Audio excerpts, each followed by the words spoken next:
आज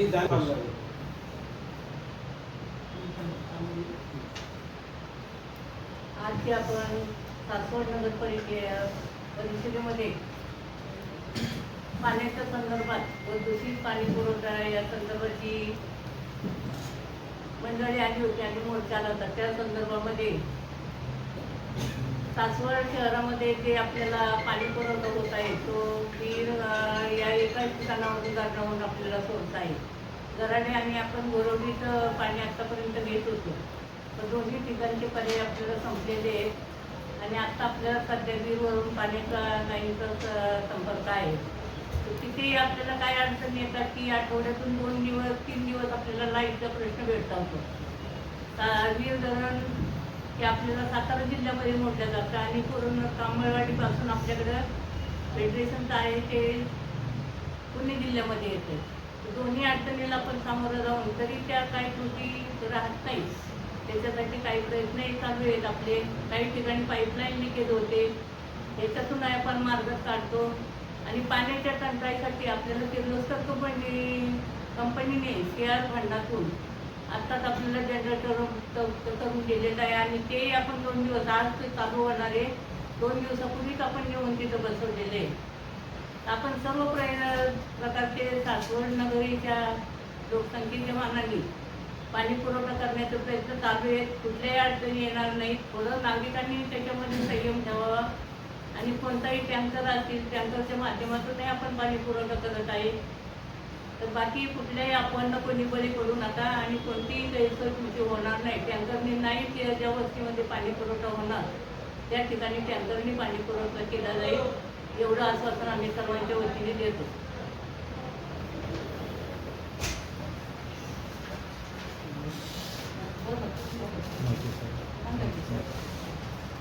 आज सासवड नगरपालिकेकडे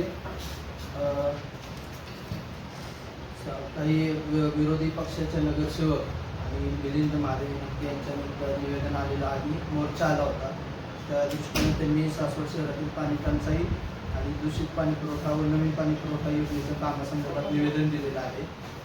तरी त्यांच्या ज्या मागण्या आहेत त्यावरती प्रशासन कारवाई करत आहे आणि यापूर्वी काही वीर धरणावरती लाईटच्या काही अडचणी असल्या कारणाने विद्युत पुरवठा विस्कळीत होत असल्या कारणाने काही अडचणी होतात। त्या बाबतीत पण जनरेटर मार्फत आपण पाणी पुरवठा सुरळीत ठेवण्याची तरतूद म्हणजे तयारी दाखवलेली आहे आणि आपण जनरेटर पण नगरपालिकेच्या मार्फत बसवण्यात आलेला आहे। किर्लोस्कर कंपनीने CSR फंडातून हा जनरेटर दिलेला आहे। त्यानंतर पाणी पुरवठा सुरळीत होईल असं आम्ही म्हणजे प्रशासकीयरित्या प्रयत्न करत आहे। सभापती काय रिक्वायरमेंट आहे पाणी 1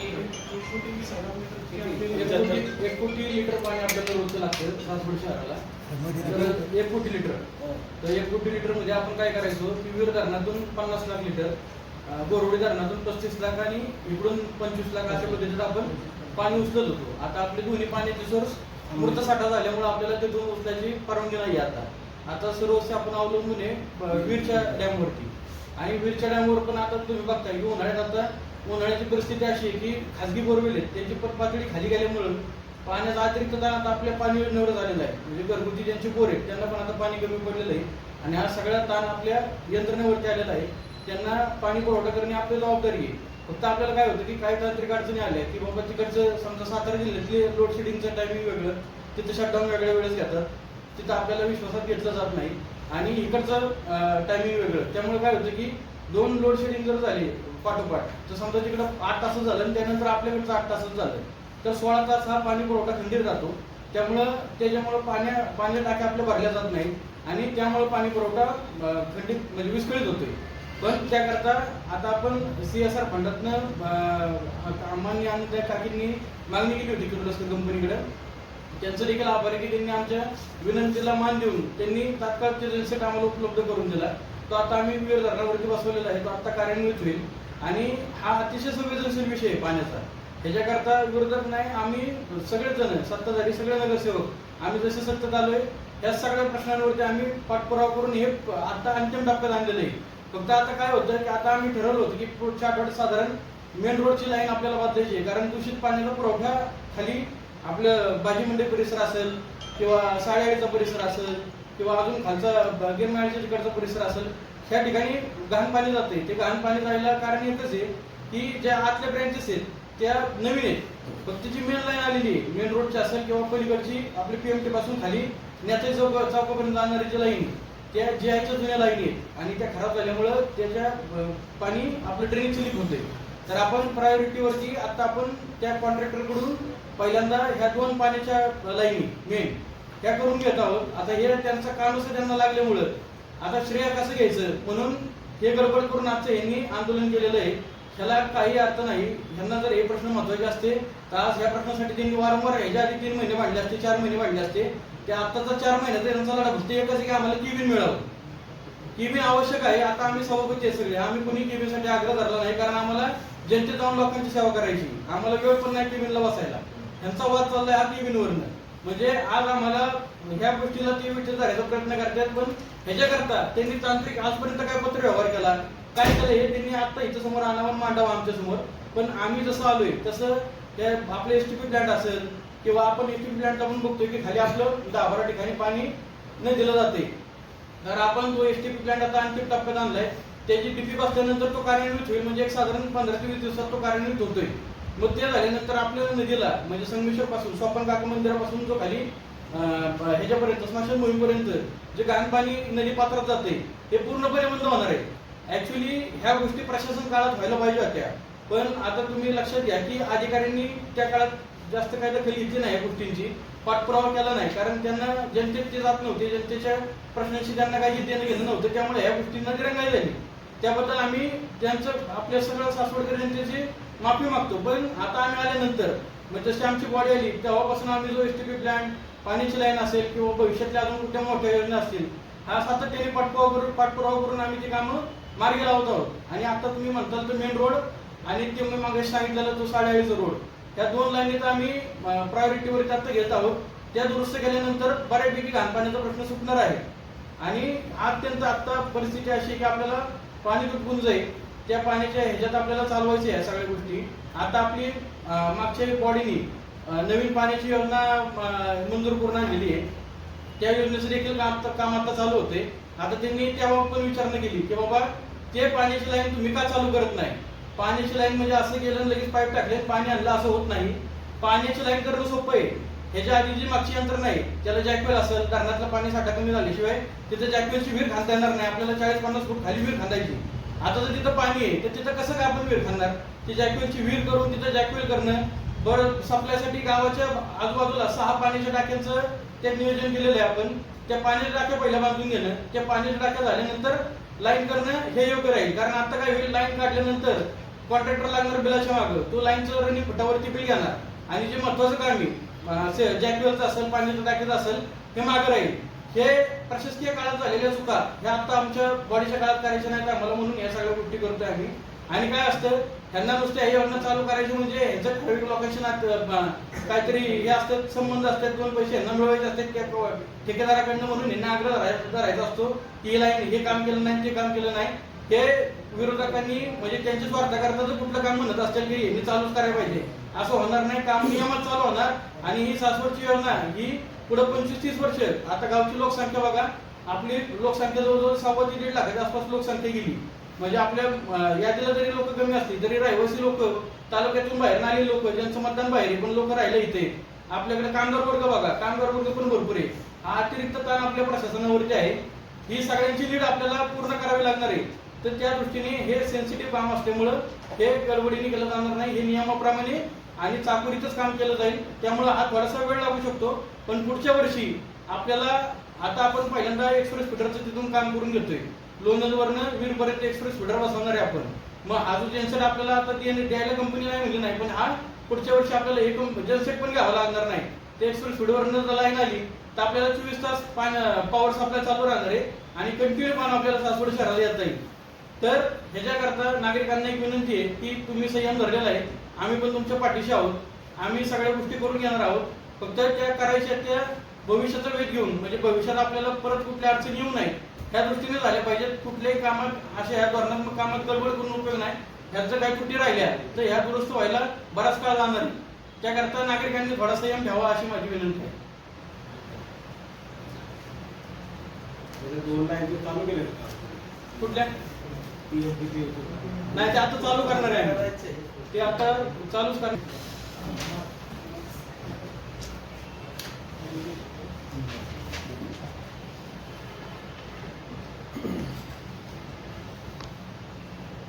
नमस्कार. वास्तविक पाहता गेली 4 वर्ष प्रशासन राजवट होती सासवड नगरपालिकेत आणि 3 महिने झाले फक्त आपला बॉडी स्थापन झालेली आहे. या 3 महिन्यामध्ये सर्व गावातला आपण पाहिलेली परिस्थिती काय होती, कचऱ्याची परिस्थिती काय होती, पाण्याची परिस्थिती काय होती, आता 3 महिन्यात बऱ्याचसा कायापालट केलेला आहे.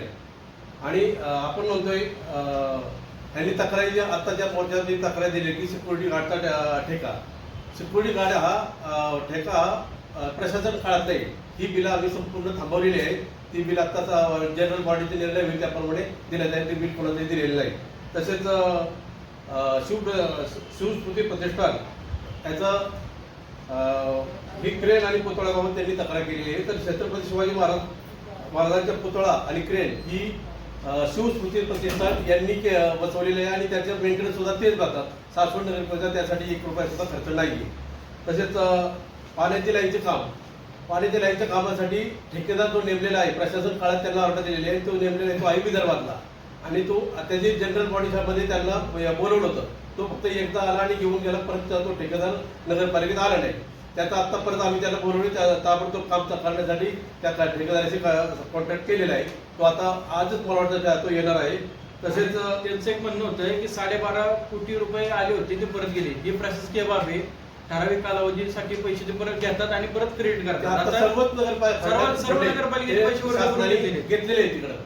ते फंड आता आपण मागणी केली की पुन्हा काम चालू येणार आहे त्याबद्दल काही प्रॉब्लेम नाही. तसेच इलमके म्हणायचे पाण्याच्या टाकीबद्दल झालं होतं. मी प्रशासन काळात मी स्वतः तिथं सर्व्हिसला असताना ह्या टाकीच्या जागेची मागणी केली होती. इलमके मळ्यात मागणी केली होती, 75 तहसील कचेरीच्या मागे सुद्धा मागणी केली होती, पण ती जागा उपलब्ध झाली नाही. पण फंड्स आले होते, पण ती जागा उपलब्ध न झाल्यामुळे सासवड नगरपालिकेच्या ऍक्सेसिबिलिटी हाऊसमधल्या जागेमध्ये ती टाकी बांधली आणि त्या टाकीतून पाणी पुरवठा चालू केला होता. परंतु ती हाईट ती न मिळाल्यामुळे पाणी पुरवठा तो तिथून करता आला नाही. परंतु अजून सुद्धा इनामके मळ्यामध्ये किंवा जवळपास कुठे जागा उपलब्ध झाली तर तिथे ही टाकी आणखी आपल्या नवीन स्कीममध्ये करता येण्यासारखी आहे. फक्त जागा उपलब्ध करून द्यावी ही विनंती. आता PWDच्या निधीबाबत त्यांनी सांगितलं होतं की PWDचा निधी वापरून देत नाही. आज तुम्ही कामाची परिस्थिती बघा. नेत्या चौकातला रस्ता केलाय. इथं प्रशासकीय काळात यांनी राजकीय दबाव टाकून साहेबांकडे एनओसी नेल्या आणि कामं अक्षरशः निकृष्ट दर्जाचे गेलेत. नेत्या चौकातली खडीवरती आलेली आहे. आता 2 महिने पण न झाले त्या रस्त्याला आणि त्यांची बायानं रक्कम पण ठेवली नाही. PWDने सगळे पैसे त्यांचे देऊन टाकले आणि त्या ठिकाणी बघताल तुम्ही तर नियमाने चेंबर करायला पाहिजे होते 30-30 मीटर वरती. ते एकही चेंबर तिथे केला नाही. त्यांनी विदाउट चेंबरवर काढता संपूर्ण तिथं हे करून टाकलेलं आहे, कॉन्क्रिटीकरण करून टाकलेलं आहे. आणि मुळात तुम्हाला जर विकासच करायचा आहे, रस्तेच करायचे, मग रस्ते करताना आम्ही जे थांबले आता रस्ते करायला, आम्ही थांबले कुठल्या गोष्टीसाठी? अंडरग्राऊंड ड्रेनेज आणि पाण्याची लाईन. हे जर आपण आता रस्ते करणार आणि परत 6 महिन्यांनी ड्रेनेज लाईनसाठी आणि पाईपलाईनसाठी हे रस्ते खाणार, हे किती संयुक्तिक वाटतं?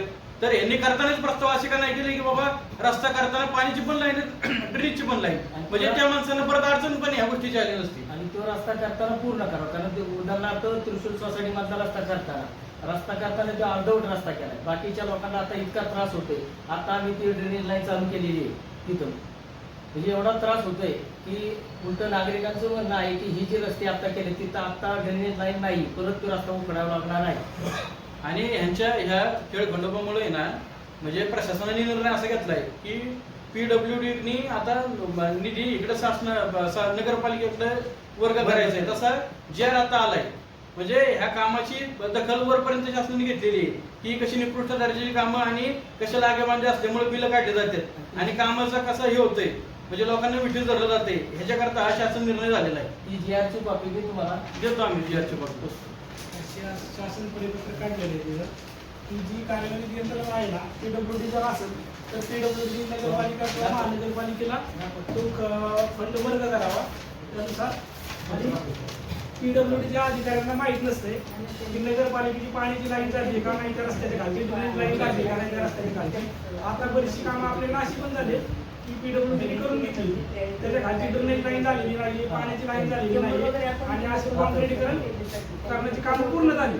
पण आता त्या लोकांची मागणी तिथं पाण्याच्या लाईनची आल्यानंतर परत आता ते कॉन्क्रीटचे रस्ते फोडावे लागणार आहेत आणि लाईन टाकून द्यावे लागणार आहेत किंवा ड्रेनेजची लाईन टाकून द्यावी लागणार आहे. त्यामुळे पीडब्ल्यूडी मार्फत कामं होण्यापेक्षा ती नगरपालिकेकडे फंडवर होऊन जर कामं झाली तर ते संयुक्तिक होणार आहे, कारण नगरपालिकेला कुठं काय काम करायचं याची पूर्ण माहिती असते. त्यामुळं शासनाने आता असं परिपत्रक काढले की जी जी कार्यनिर्वाह यंत्रणा आहे तिकडे फंड वर्ग करावा आणि त्यानुसार कामे व्हावी. आता त्यातले बरेच जण असे आहे की महिन्यात एकदा येतात, लोक घेऊन येतात, स्टंटबाजी करतात आणि जातात आपापली दुकानदारी. पण इथं आमचे सगळे नगरसेवक रोज नगरपालिकेत आहे, तुम्ही सीसी कॅमेरे चेक करा. फक्त स्टंटबाजी करायला नगरपालिकेत येत नाही. आम्हाला प्रामाणिकपणे काम करायचे आणि कामच करत राहणार. उपाध्यक्ष, आमचा मुद्दा एक आहे की सगळ्या गावात रस्त्यांचा जो प्रॉब्लेम आहे, रस्त्यांच्या बाबतीत तुमचं DYSP ऑफिसचे आचार्य काय संत सोपानदेव मंदिर काय रस्त्याची अवस्था आहे. तुम्ही अंडरग्राऊंड ड्रेनेजचे कारण जे सांगताय त्यामुळे रस्ते थांबवले, त्या ड्रेनेजच्या कामाला गती कधी देणार आहे तुम्ही? याचा प्रश्न निगडीत कसा असतो, रस्त्याशी असतो. तुम्ही त्याला कारण सांगता अंडरग्राऊंड ड्रेनेज होणार आहे, परत रस्ते उकरायला लागतील. माझं की त्या कामाला गती देण्यासाठी तुम्ही काय काय तुमचा फीडबॅक आहे तुमचा? आदरणीय आम्ही आमदार संजयजी जगताप यांच्या मार्फत मुंबईला जाऊन निधी उपलब्ध करण्यासाठी पहिला आपण ड्रेनेज लाईनचा अर्धा भाग घेतला होता गावाचा तो आणि काय राहिलेला म्हणजे? पूर्वती रोड राहतो, आपण मागणी केलेली आहे. त्याचा पाठपुरावा चालू आहे त्या कामाचा. अजूनही अंतिम टप्प्यात आपलं ते काम अजून मंजूर नाही आहे आणि ती काम आज आल्याशिवाय आपण गावाचं काम ड्रेनेजचं लाईट चालू करायचं. तरी आपल्या पातळीवर नगरपालिकेच्या माध्यमातून जेवढी कामं करता येतील ते आपण नफा फंडातून कामं चालू केलेली आहेत की ज्या ज्या ठिकाणी ड्रेनेज लाईन अडचण आहे त्यामुळे आपण स्कीमसाठी आपण थांबलेलो आहे आणि सरांच्या माध्यमातून आम्ही सरांच्या सर्वजण माध्यमातून पाठपुरावा झालेला आहे, नगरपालिकेच्या माध्यमातून पाठपुरावा आहे. पण अजून आपल्याला ती पूर्ण अजून आपल्याला संमती मिळालेली नाही त्या याची. 15 त्याला प्रायोरिटी द्यायचं म्हणजे त्याच्यामुळे रस्ते राखणे बाकी काय नाही, त्याला थोडंसं प्राधान्य पाहिजे. पण निधी आल्याशिवाय आपण काही करू शकत आम्ही नाही. निधी उपलब्धसाठी आता वारंवार मुंबईला ती चक्रा मारतोय. जी कामं केले टाकवले साहेब, त्यांनी कामं करून तोडले, 100 तसे ठेवले. 100 ते कामं नगरपालिकेने केले. आता टाकोले साहेब शामकाल मित्रांच्या घरासमोरचा रस्ता आहे ना, तिथं घरात पाणी जात होतं. तुम्ही तिथं जाऊन त्यांची मुलाखत घ्या. तिथं चेंबरची झाकणं वर काढली नव्हती, फॉल्ट सापडत नव्हता आणि यांनी काम करताना काय केलं होतं, पाणी येते म्हणून त्याच्यात पुट्टी सारली होती सिमेंटची, ती पुट्टी देखील काढली नाही कॉन्ट्रॅक्टरांनी. म्हणजे एवढंच काम निकृष्ट दर्जाचं करणार असते तर काय यांना काम करून देण्याचा अर्थ आहे? म्हणजे ते आम्हाला स्वतः नगरपालिकेला तिथं ब्रेकरने रस्ता फोडून तिथं चेंबर आता वर यायला लागले. आणि तुम्ही जसं म्हणताय की हे पाणी योजनेचं ते स्वप्न टाकायचा रस्ता, तर त्याच्यासाठी काय झालंय, आपल्या पहिल्या टप्प्यातल्या लाईन थोड्याशा अपूर्ण आहेत. त्या कॉन्ट्रॅक्टरला आपण ब्लॅकलिस्ट केला होता, त्यातनं परत त्यांनी ती मंजुरी आणून परत आता काम त्याला आता टाकी देऊन ते काम 2 महिन्याभरात संपवायला लावले आपण. ते तिथलं काम तो पूर्ण करतोय. पण सायमल्टेनियस आपण ह्या निधीसाठी फेज 1 झाल्याशिवाय फेज 2 ला निधी मिळत नाही. तरी पण आपण वर प्रस्ताव सादर करून आता आपल्याला तो निधी मिळतोय. त्याच्या अंतर्गत आपण गावातल्या त्या गटर लाईन करून पाण्याच्या लाईनचा तर आपला निधी मंजूरच आहे. गटर लाईनचा आला निधी की आपण त्याच्यावरती गटर लाईन पाण्याच्या लाईनसाठी एकदा रस्ता घालून दोन्ही लाईनी करून मग रस्ता करणार आहोत. ते जास्त योग्य राहील, कारण जरी नुसतं गावात कार्पेट करायचं म्हणलं साधं तरी 2 कोटी रुपये खर्च होणार आहे. म्हणजे जर मोठा रस्ता चांगल्या क्वालिटीचा करायचं म्हणलं त्याच्या मोठ्या प्रमाणात खर्च होणार आहे. हा भांडवली खर्च वाया जाऊ नये म्हणून आपण ह्या 2 गोष्टी केल्यानंतरच रस्ता करणार आहोत. थोडंसं कळ काढावं लागेल लोकांना. प्रशासन कालावधीत बरेच दिवस लोक थांबले, पण आता आम्ही जास्त त्याची वाट बघायला लावणार नाही लोकांना. थोड्या दिवसात ती कामं चालू होतील. आणि निधीसाठी आम्ही सातत्याने नगरसेवक सगळे नुसतं इथं न थांबता संजय सरांच्या बरोबर आम्ही ज्या त्या विभागाचे ज्या त्या खात्याच्या मंत्र्यांना भेटून त्या निधीबाबत पाठपुरावा करून त्या निधीची आता आम्ही निधी अवेलेबल करून घेत आहोत. लाडगाडीतला रस्ता 8 दिवसाला खोदून दिला, तो कधी करणार? तो ऍक्च्युली तो रस्ता PWD करते. त्याची NOC इथं आमच्याकडे नगरपालिकेला त्यांनी प्रशासन काळात घेतलेली. मग ते करतानाच त्यांनी ड्रेनेज, आता आम्ही तो रस्ता थांबवलेला नाही. तिथल्या स्थानिक नागरिकांचा प्रश्न आहे. ते स्थानिक नागरिकांना म्हणतात तुम्ही रस्ता करताल, ड्रेनेज लाईन आणि पाण्याच्या लाईनची अडचण काय, तुम्ही कोण करणार ती लाईन? ते म्हणतात ती नगरपालिका करेल. नगरपालिका करेल, पण नगरपालिकेच्या योजनेचे पैसे आल्यानंतर नगरपालिका करणार आहे. मग तोपर्यंत आता रस्ता खांद्याची गडबड केली कशाला? तो रस्ता खांदायचाच नव्हता ना. मग तुम्ही आता आमचा जो निधी आला असता ड्रेनेज लाईनचा खांदा कोणता? ते PWDनेच खाल्ला, त्यांच्या ठेकेदारांनी खाल्ला रस्ता. नगरपालिकेच्या माध्यमातून आहे. PWD आणि नगरपालिका तुमचे समन्वय नाही का? नाही ना, PWD त्या मी सांगतोय काय, ह्या जे त्यांनी NOC घेतल्या त्या प्रशासकीय कालावधीत मी एनओसी घेतलेली आहे. त्यावेळेस बॉडी अस्तित्वात नव्हती. जर बॉडी अस्तित्वात असती तुम्ही आता बॉडी अस्तित्वात आल्यानंतर एखादी एनओसी दिलेलं दाखवा आणि तिथं काम केलेलं दाखवा. हे एनओसीच का थांबवलेत आपण? ही चुकीची कामं अशा प्रकारची होतात. त्यामुळे आपण हे एनओसी देत नाही. आणि आता तर निधीच आपल्याकडे बरोबर मागून येत आहे. तर खाली जर तुमच्या पाण्याच्या लाईन आणि ड्रेनेज लाईन असतं तर काय बोलत किती होणार आहे त्याचं जर पाहिजे नाही कॉन्क्रिटीकरण परत फोडणार का त्याच्यासाठी? मग आता खाली तर कसं ठेवणार का? त्यांनी खांद्याची गडबड हा प्रश्न त्यांना विचारा ना. तुम्ही गडबड काय केली आहे? लाईन करून त्याच्यावर मामूली साहेब, आपण रोड कशासाठी तुमच्या आता जे GR आहे ना ते त्या संदर्भातलाच आहे. गावाचे रोड आपण थांबवले त्यासाठी ज्या ज्या ठिकाणी वर्ग निधी वर्ग करण्याबाबत. निधी वर्ग करायलाच होतो GR साठी. वास्तविक आणि आपण नंतर त्याच्यावर रस्ते घेतलेले. तसं त्यांनी अगोदर केलं पाहिजे होतं ना. त्यांनी डायरेक्ट रस्ते सुरुवात केली आहे करायला त्याच्यामध्ये. चौकोंडाळीतला आहे ना, चौकोंडाळीतला काँक्रीट रोड केला होता. रोड त्यांनी तसा केला. त्याच्यातले ड्रेनेज आणि टेम्पर आम्ही काम केले त्याच्यातलं राहिलेलं मग नागरिकांच्या. आता ह्या तुमच्या समस्येमध्ये उद्या पाऊस आला तर मग सगळं पाणी लोकांनी काय करायचं? कसं येणार पाणी? आमचं नियोजन नाही. 1 महिन्यामध्ये आम्ही रस्ते तुम्हाला करून घेणार त्याच्यामध्ये ते. ज्या ज्या ठिकाणी विकसित होणार त्या ठिकाणी पूर्ण तयारी येणार पाणी. तुम्ही त्यांना प्रश्न विचारा ना की तुम्ही कशा कुठल्या धर्तीवर हा रस्ता काढला आणि तो रस्ता कोणी अडवलाय? तर नगरपालिकेने अडवला, स्थानिक नागरिकांनी अडवलेला आहे. त्यांना मला एक पत्र पण नाही किंवा आम्ही त्यांना बोललेलो पण नाही. स्थानिक नागरिकांनी तिथे हा रस्ता अडवलेला आहे. आम्हाला तुम्ही माहिती आहे, त्यांना 4 बोललेलं विचारा. वर्ष नगरपालिकेचे रस्ते झालेले नाही. तुम्ही आहे ना बाबासाहेब आता त्रिशूल सोसायटीचा बघा तिथले लोक काय म्हणतात. त्याच्याकरता तर पर्याय आम्ही मार्ग काढलेले आहेत ना. रस्ता करू द्या पण ते केलं तर पूर्ण तर केलं पाहिजे ना. ड्रेनेज असेल, पाण्याची लाईन खराब असेल ते बदलायचे आणि तिथे रस्ते करून घ्यायचे म्हणून. तात्पुरते का होईना रस्ते आम्ही करणार तोपर्यंत. प्रशासन काळात जो फंड आणला तो जे कामाची गरज नव्हती अशी सगळी कामं केलेली. उदाहरणार्थ साठेनगरमध्ये जिथं पहिले ब्लॉक बसवलेले होते तिथले ब्लॉक चांगले ब्लॉक काढून टाकले. पत्रकार साहित्यातच राहायला आहेत त्यांना विचारा. चांगले ब्लॉक असणारे ब्लॉक काढून टाकले आणि तिथं अख्खी कॉन्क्रीटची लाईन घेऊन टाकली. बरं कॉन्क्रीटची लाईन केली, खालची ड्रेनेज लाईन व्यवस्थित केली नाही, लोकांच्या प्रॉपर्टीज वाढल्या नाही. त्यामुळे आता परत त्या कॉन्क्रीट फोडून त्या प्रॉपर्टी जोडावं लागणार आहे. प्रशासनाने काळात जे फंड आणले म्हणतायत ना त्या फंडाची कामं काय झाले त्याची पण चौकशी एकदा करा सगळ्यांनी. अशी अवस्था चौकोंडाळीत झालेली आहे की कॉन्क्रीट रोड केला आणि 2 महिन्यांनी परत ते पाणी लोकांना काय आलं नाही. घाण पाणी येत होतं ड्रेनेज आणि वॉटरचं. परत आता खांदून परत आता अर्जंटली साहेबांनी सांगून ती करून घेतलं. म्हणजे परत ते पैसे वायाला गेलेच का नाही? चेंबर केलेली आपण करायला ड्रेनेजची टाकली आणि बोलून टाकलं. आता विरोधी पक्षांच्या केबिनचा प्रश्न मिटणार का नाही? आणि आम्ही केबिन सर्वांना म्हटलं अगोदर प्रशासन सर्व आम्ही एका स्तरावरती आलो. खालीच सर्वांना प्रशासनाला जागा देऊया. सर्वांना काम करायला अडचणी बऱ्या पडतात. कोणी जर नगरसेवक आला कोणाला बोलवायचं कर्मचाऱ्याला म्हटलं तर पटकन बोलवता येतं. आणि वरची जी बिल्डिंग आहे वरच्या बिल्डिंग मध्ये जसे ऍडजस्ट होते तसे सभापती वगैरे त्यांना ठेवूया म्हणून त्यांना मी सर्वांना पहिल्या दिवशीपासून त्यांना आता एक तर खाली आपण सर्व प्रशासन ठेवू आणि प्रशासनाच्या ताब्यामध्ये सर्व घेऊया. म्हणजे प्रशासन खाली असं की मोठमोठ्या नेत्यांचे फोटो लावून ना केबिन मध्ये ताबा घेतलाय. अक्षरशः नगरपालिकेतल्या शिपायांना शिव्या देऊन केबिन मध्ये ताबा घेतलाय. आणि लोकांची निगडीत खाती खाली पाहिजे. तुम्ही सांगा मला अपंग व्यक्ती असेल, वृद्ध लोक असतील, ते लोक जिना सोडून वर जाऊ शकतात का? म्हणजे तुम्ही ते काय केलं तुमच्या हट्टाबाई तुम्ही तिथले केबिन हलवल्या, स्ट्रीट लाईट वाला टेबल वर नेला, परत तुम्हाला सांगतो अकाउंट विभाग वर नेला. लोकांची निगडीचे काम आहे ज्या अपंगांचं समजा दर महिन्याला काय निधी वर्ग करायचा असेल काय करायचं असेल ही लोक वारंवार इथं नगरपालिकेत भेट द्यायला येतात. त्यांना आपण जर एक मजला वर चढायला लावला तर त्यांची कामं मार्ग लागू शकतील का?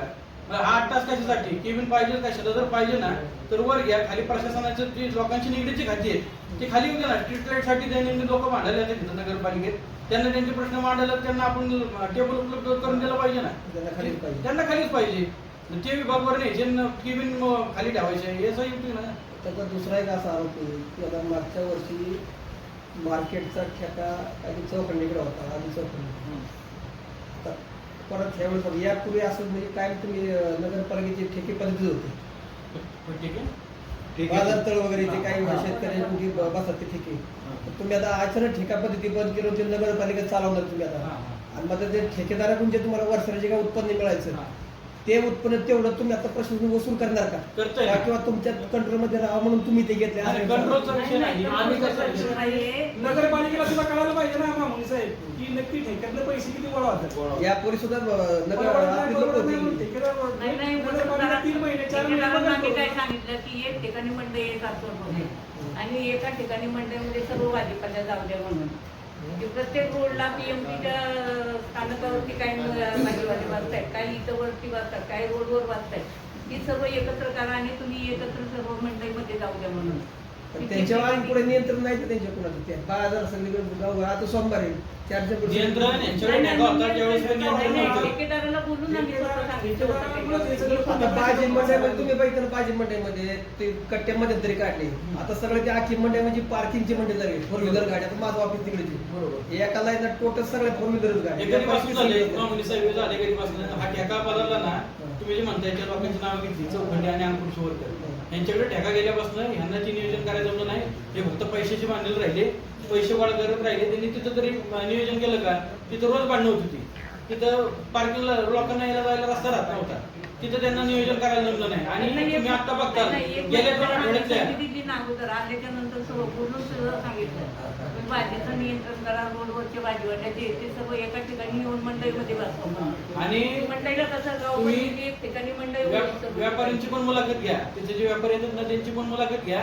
गेले 2 आठवड्यात त्यांनी 50 रुपयाची पावती 200 रुपये केलेली आहे. आणि 200 रुपये पावती चोरी बी अशी पद्धतशीर केली की 50 एक पावती न जाता 50 ते 4 पावती देत नाही. तर म्हणले इथनं निघा, बाहेर निघायचं. तुम्ही मुलाखत घ्या व्यापाऱ्यांची, व्यापारी तुम्हाला सांगितलं आमच्यापेक्षा. त्याच्यामुळे तो ठेका आम्ही बंद केला की ठेका द्यायचंच नाही यावर्षी. आणि हे निधीसाठी एवढे माहिती आहे 2025 सालापासून इथं आमदार कोण आहेत? शिवसेनेचे आमदार आहेत. मग यांनी सासवड नगरपालिकेला निधी मिळण्यासाठी काय प्रयत्न केले? 25 ते 26 दरम्यान त्यांनी करायला पाहिजे होतं ना. 26ला समजा प्रशासक होते, ही बॉडी आली, पण त्याच्यासाठी प्रशासक होते, आमदार ते होते. त्यांनी निधीसाठी किती प्रयत्न केला आणि किती निधी आणला आतापर्यंत? का फक्त आम्ही करतोय इथं फक्त म्हणायचं की मी नगरपालिकेचा झेंडा लावेल. अरे झेंडा लावण्यापेक्षा नगरपालिकेच्या अडचणी समजून घेऊन लोकांसाठी आपल्याला काय करता येईल ते बघितलं पाहिजे. तर झेंडा लावून काय होणार आहे? प्रश्न सुटणार आहे. झेंडा लावून लोक पाणी शुद्ध येणार आहे, झेंडा लावून लोकांना पाणी मिळणार आहे. आता ज्या टायमिंगला त्यांनी सांगितलं की तुम्ही कामाचं बंद करा, आम्ही तुमचा पंढर नगरपालिकेमध्ये वर्ग करा. त्यांनी अगोदर नाही म्हणून सांगितले आमदारांनी. आम्ही वर्ग करणार, आम्ही जे दिलं तेव्हा तुम्ही कधी उघडून त्यांचे नगरसेवक येऊन आम्हाला सांगतायत. आता ते आणि आमदार साहेबांना सांगितलं की तुमचा फंड इकडे जमा करा म्हणजे आम्हाला सर्व गावाची कामं करता येतील. नाही आणि त्यांनी त्यांची ताकद चांगल्या गोष्टीसाठी वापरावं, निधी अडवण्यासाठी नाही. म्हणजे हे चुकीच्या गोष्टी बी त्यांच्याकडनं होत्यात. हे पण तुम्ही जरा हे करा. अतिक्रमणचा एक विषय तेवढा भक्ताचा मार्ग लावा. बाजारपेठेत व्यापाऱ्यांचं अतिक्रमण आहे. कारण ते म्हणजे कायमचं प्रश्न आहे. सोमवारचा आज आहे, गाडी पण जात नाही. गुरुवार आज सोमवार आहे, आज सगळे बाहेरचे व्यापारी येतात आठवडे बाजारासाठी. तर तुम्ही ठेका चालवा, पण ठेक्याबरोबर हे नियोजन करणं हे तुमचं काम आहे ना. तुम्ही म्हणजे पैशाला बांधले, कर्तव्य तुमच्या जबाबदारीला बांधलेलं नाही का? तुमची जबाबदारी काय? ठेका काय म्हणून दिलाय तुम्हाला? हे नियोजन पण तुम्ही बघायचं ना. पण अस्तव्यस्त लोक कुठं पण बसायला लागले तर ठेका देण्याला अर्थ काय? म्हणजे नगरपालिकेने चालवून मग नगरपालिका ते याचा करून पण त्याबरोबर बाजार मुख्य लाईनचं व्यापारीच आहे ना, दुकान त्यांच्या पुढे त्यांचा बाजार, त्यांच्या जाळ्या, त्यांची गिरायकाच्या गाड्या दुसऱ्या दुकानावर एक गाडी आली तर रस्ता ब्लॉक होतो. तो विषय जरा बऱ्याच दिवसापासून मला एक कळलं काय की याच्या आधी जी 143 कोटीची पाणी योजना मंजूर केली त्या टाइमला सभागृहात आम्ही मान्यता देऊन सरांच्या माध्यमातून आम्ही सर्व पाठपुरावा केला सासवड नगरपालिकेचा नेता. आणि त्यांनी ती आमची स्कीमच हायजॅक केल्यागत एकत्रित की आम्ही 143 कोटी आणली. त्या टाइमला आता संजय सर आमदार होते आणि आम्ही दोन्ही नगरपालिकेचा प्रस्ताव म्हणजे सासवड नगरपालिकेचा आम्ही दिलता आणि ती नगरपालिका सरांच्याच ताब्यात होती. ती बी प्रस्ताव सरांनीच दिली. तुम्ही नुसतं पत्र आणलं ना, नाचवलं, सत्तेत गेला म्हणजे तुम्ही हे झालं अशातला भाग नाही. खरं काय आहे ते लोकांना कळतं. एवढंच मला सांगायचं. सासवड आणि जेजुरीची दोन्ही पाण्याच्या योजना आदरणीय माझे आमदार संजय जगताप या आमदार असताना मंजूर अकॅडमीची पोरं गोळा करून आणून आंदोलन केले. त्याला काय आंदोलन म्हणतात? एक झोपडपट्टीचा विषय तो मार्गी लावा. सारखं त्याचा विषय बेकायदा धंदे, अतिक्रमण, पुढं अतिक्रमण आलं की विषय झोपडपट्टी पैसे येतो. तिथलं अतिक्रमण बेकायदा मधल्या काळात बऱ्याचशा घटना पण घडल्या होत्या. पुढं गॅस टाकीला जातात, पुढे एक माणूस चिपळूण वायरला ते पण जातं मध्ये. बरोबर आहे का? काय होतंय ते विषय बेकायदा धंद्यांबद्दल बाबत आपण प्रथमेश मी स्वतः पाठपुरावा करून काही धंदे बंद केलेत आणि आम्ही पोलीस स्टेशनला पत्र पण दिलेलं आहे. पण ह्या बेकायदा धंदा करणाऱ्यांना राजश्रय ह्या विरोधकांकडनं मिळतो आणि हे इथे येऊन सांगतात की असं होतंय, या अशा चुकीच्या गोष्टी होत्यात. ह्यांना जर पाठबळ जर तुम्ही दिलं नाही तर ह्या गुन्हेगारी पूर्ण गावात म्हणजे तालुक्यात हद्दपार होऊ शकते. पण तुम्ही त्यांना पाठबळ देणार, त्यांच्याकडे 2 पैशाची अपेक्षा करणार आणि धंदे चालवून देणार, हे असं केलं तर गुन्हेगारी कमी होऊ शकत नाही. हे धंदे कुणाचे सासूमध्ये आता तुम्हाला सांगायची गरज नाही. बघितलं तर त्यांना राजश्रेय ना कुणाचा आहे ते क्लिअर दिसते. सर्वांचं सहकार्य पाहिजे ना बरोबर. एकटे आम्ही ते करतो दुसरं पाहिजे ना. नगरपालिका काय सर्वांवर अशा कारवाई सर्व नागरिकांनी सर्वांनी सहकार्य केलं पाहिजे त्या गोष्टीला ना. निम्म्यांनी पाठीशी घातलं, निम्म्यांनी केलं तर त्यांना तर आश्रय मिळून जातो त्यामध्ये. बेकायदेशीर धंद्यांना पाठबळ पण देते, हे पण पाहिलं पाहिजे. रस्ते करून देताय, ड्रेनेज लाईन करून देताय, म्हणजे काय होणार त्या लोकांचं? मध्यंतरीच्या काळात रस्ते करायलाच नको होते तिथं ना. आपल्या नगरपालिकेचं आरक्षण इथं जागेवर आपल्याला उठवायचं चाललंय झोपडपट्टी तिथून येऊन आणि तिथली कामं तुम्ही करून देत आहे. लाईट बंद झाली तर म्हणजे काय लाईट बंद केली? नगरपालिकेला विचार नव्हते लाईट बंद का केली म्हणून. स्ट्रीट लाईटवाल्यांनी लाईट बंद केली. म्हणजे आज काय असून लाईट टाकलेली आहे, खांबावर नाही टाकलेली. म्हणजे थांबवले लाईट बंद केल्या ना. जेजुरीला प्रश्न भेटला का काय कसं आंबेडकर सावरकर काय केलं त्यामध्ये ते काय विषय झालं काय पुढे मला नगरपालिकेने काहीतरी नामकरण वगैरे केलं असं काहीतरी विषय होता ना. साठे नगर लागलं का नाही?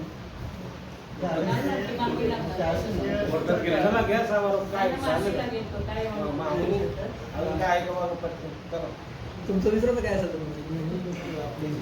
झालंय का?